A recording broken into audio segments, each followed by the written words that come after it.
14h30 à Détroit, 20h30 hier soir à Paris. Tout s'était bien passé au départ pour Alain Prost, qui au volant de sa Renault Turbo occupait la première ligne avec Andrea De Cesaris Alfa Romeo. Keke Rosberg, le Finlandais, qui pilote une Williams, est troisième. Mais De Cesaris, le second, va rapidement connaître des problèmes de transmission et Rosberg va petit à petit le remonter, puis le passer. Dans quelques instants, De Cesaris sera même contraint à l'abandon.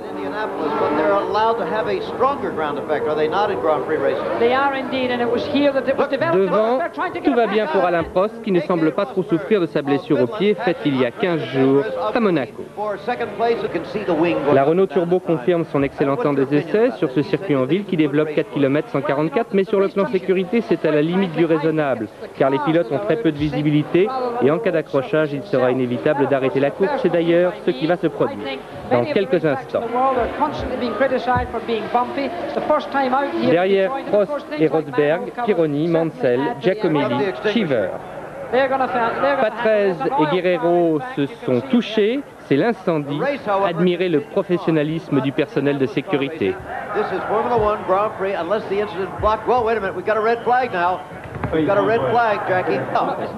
Et l'on arrête la course. Bon, alors il y a eu une heure d'interruption, on ne savait pas très bien ce qui se passait, c'était vraiment n'importe quoi. C'était d'ailleurs un peu ce qui se passe souvent aux États-Unis. Je me souviens des débuts du Grand Prix de Long Beach, ça ressemble un peu à ce non-professionnalisme des Américains qui est étonnant, alors que dans d'autres sports, ils sont maîtres de ce qu'ils font. Alors, pour le Grand Prix des États-Unis, première édition à Détroit, il y a eu un deuxième départ, une heure après, et cette fois, ça a été le bon départ, et il y a eu une course normale. Il y a eu une course normale, un bon départ. On a fait un petit peu de mécanique, on a remis de l'essence, on a changé les pneus, et on s'aligne dans l'ordre du classement où l'on avait arrêté la course. Donc, Prost et Rosberg, première ligne, Pironi, Mansell, deuxième ligne, Giacomelli, Cheever, troisième ligne. Et Alain Prost réitère toujours de nouveau un bon départ, derrière toujours Rosberg, puis viennent Pironi, Giacomelli, Cheever, Mansell et Arnoux qui était parti de très loin mais qui a fait un très beau départ. 22e tour, Rosberg remonte et double Prost qui a des problèmes de moteur, son moteur ratatouille un peu dans les courbes serrées et Rosberg passe. Regardez bien maintenant la glissade de Giacomelli, cela se passe à 220 km à l'heure. Cheever, Talbot-Ligier en profite, passe, il est quatrième. Et on assiste alors à une remontée fantastique de l'Irlandais de Watson qui a déjà passé Lauda. Il vient de s'accrocher avec Giacomelli, c'est fini. Prost s'arrête, Arnoux ne va pas tarder, lui aussi. Et Watson continue sa remontée, c'est au tour de Cheever. Dans sa ligne de mire, Didier Pironi, Ferrari. Il l'attaque et va le passer tout de suite.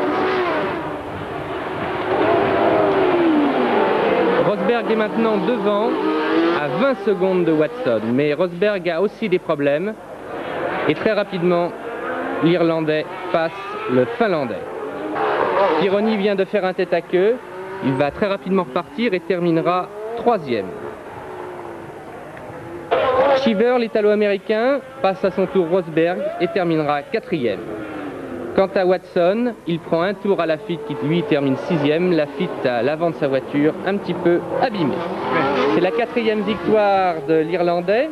Donc premier Watson, deuxième Cheever, troisième Pironi, quatrième Rosberg, cinquième Daly, sixième Lafitte.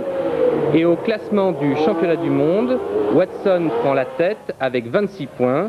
Deuxième Pironi avec 20 points, troisième Prost 18 points, quatrième Rosberg 17 points. On peut signaler aussi que c'est la troisième victoire de cette année des McLaren, puisque Lauda a remporté un Grand Prix, que John Watson en a remporté